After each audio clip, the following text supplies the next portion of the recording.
Hi, my name is Quest, and I'm a second year political economy major, and I'm a peer advisor for the College of Letters and Science.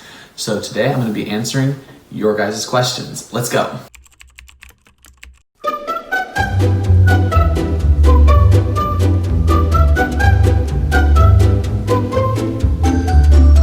One thing I wish I would have done differently when picking my classes was just to have realistic expectations. I expected to get into all my classes, all the sections. I expected everything to be perfect the way I planned it.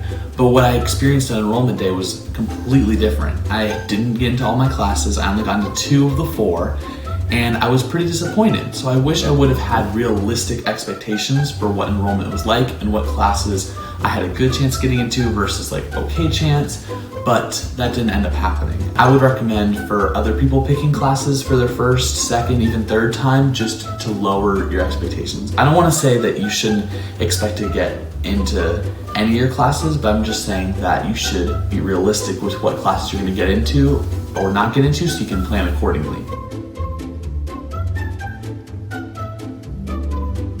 Oh, this is a question we get all the time. What happens if I'm waitlisted for a course? I recommend that you first look and see if there are any reserved seats, because reserved seats can kind of complicate your chances of getting into a class. We like to say if you're in the top 10% of the waitlist, then you have a pretty good chance of getting in. But this comes with some exceptions. Some classes have early drop deadlines, so that's something to think about.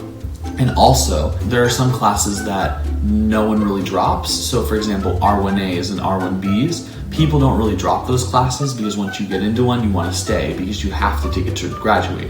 So waitlists can be kind of tricky, but I just recommend just playing it strategically and trying your best. I also highly recommend that you have a class that you'd be okay with taking in the back of your mind. So when week 2 or 3 comes along and you haven't gotten off the waitlist, you can just take that other class.